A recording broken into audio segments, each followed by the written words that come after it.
Les entrepreneurs pensent souvent que le plus important, c'est d'avoir la bonne idée.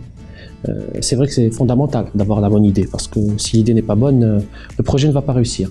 Mais ce qui est aussi très important pour la réussite d'un projet d'entrepreneuriat, c'est de savoir s'entourer par les bonnes personnes, parce que c'est ces personnes-là qui vont travailler, c'est pas l'entrepreneur, c'est d'abord elles qui vont travailler. Donc il s'agit de bien s'entourer, et il s'agit aussi de pouvoir aussi mobiliser et faire grandir ces équipes tout au long du cycle de vie de cette entreprise. Moi, je pense qu'avant de recruter, il faut savoir quelle organisation on veut mettre en place. On ne va pas recruter pour recruter, on va recruter pour des postes déterminés. Donc je pense qu'il faut qu'il y ait préalablement une réflexion organisationnelle. Et en fonction de ça, en fonction des postes qui sont requis, on va définir les profils. Il ne faut pas avoir tendance à forcément vouloir recruter des gens comme nous.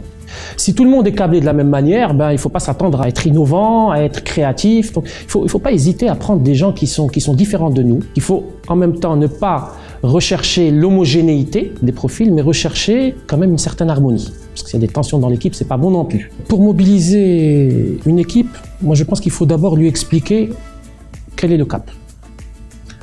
Qu'il faut essayer de clarifier au maximum autant que possible les rôles et les responsabilités de chacun, les objectifs de chacun, pour que chacun sache qu'est-ce qu'il doit faire et qu'est-ce qu'on attend de lui.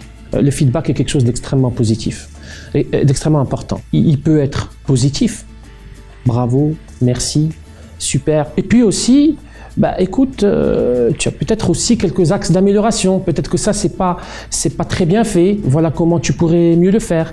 Il ne faut pas hésiter à dire aux gens ce qui ne va pas.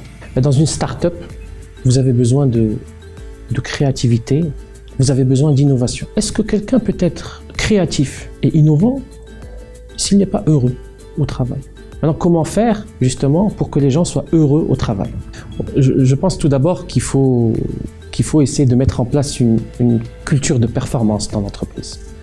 Il faut pouvoir récompenser, rétribuer les personnes qui vont contribuer le plus au développement de cette entreprise, et donc rétribuer par des primes ou toute autre forme de reconnaissance sur une base qui est objective et factuelle. Il ne faut pas après que les gens disent « Ah, il a des préférences, celui-là il l'aime bien, il lui a donné une bonne prime, puis moi, il m'a rien donné parce que même pas ». Les objectifs étaient fixés en début d'année, l'autre personne avait des objectifs, elle a atteint, il les a dépassés, c'est pour ça. Moi je crois qu'il est important aussi que l'entrepreneur puisse identifier les personnes clés. Concrètement, ce sont des personnes qui, si demain partent, il y a problème.